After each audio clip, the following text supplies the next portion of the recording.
one and the same thing.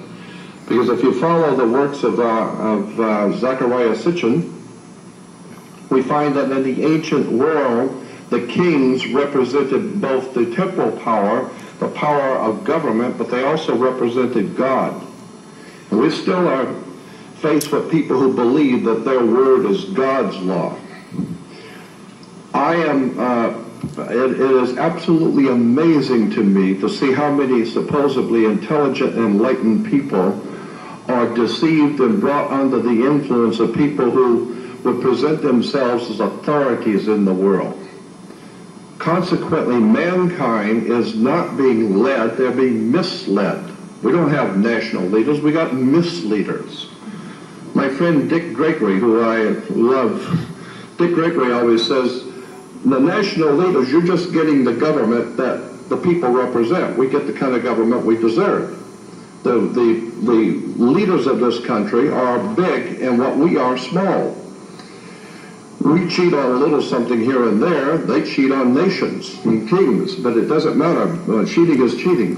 Lies are lies. It doesn't matter.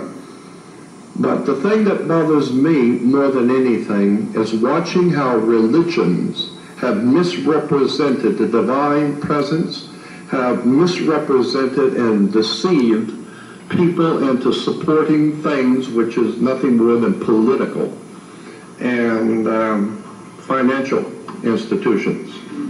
I mean, my God, where do you think, just looking at words and terms should tell you something. The very word church, for instance, is an English word. C-H-U-R-C-H is an English word.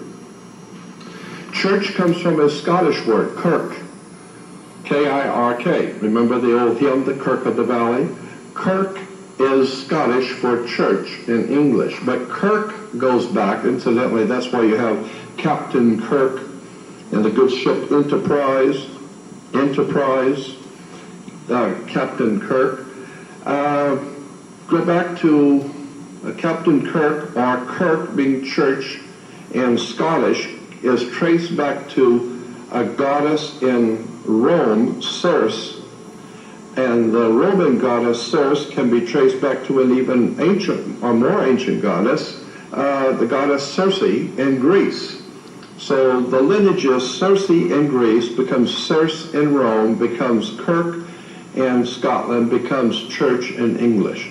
Now in the ancient Greek world, Circe, Mother Kirk, Mother Church, Mother Circe, look it up in the encyclopedia. Circe was a goddess who was able to hypnotize people, bring them into her house, turn them into animals, and live off of them.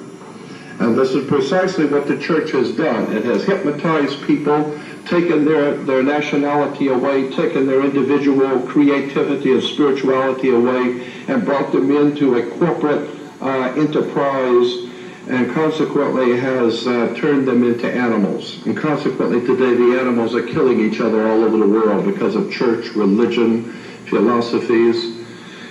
And this concept of God's chosen people, you know, we're told that in the Hebrew religion that that was the original monotheistic religion.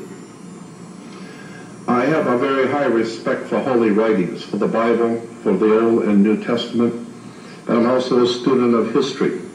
And one can read very simply that the Jews were never a monotheistic people, ever. The Hebrew religion was a heno, spelled H-E-N-O, henotheistic religion. Henotheistic is not monotheistic. Henotheistic means choosing one God out of many. So consequently, we're told that the Hebrew people were the worshippers of one God. Absolutely not.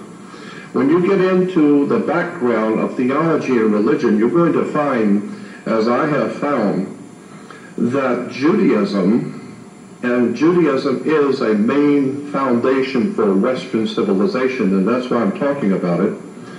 Judaism is the most eclectic religion on the face of the earth, in my opinion. I don't think there's another religion or philosophy on the earth that has collected more from other institutions and from other peoples and amalgamated it into one religion. It's fascinating when you begin to see where these ideas and concepts come from in the Bible and in the Old Testament Hebrew.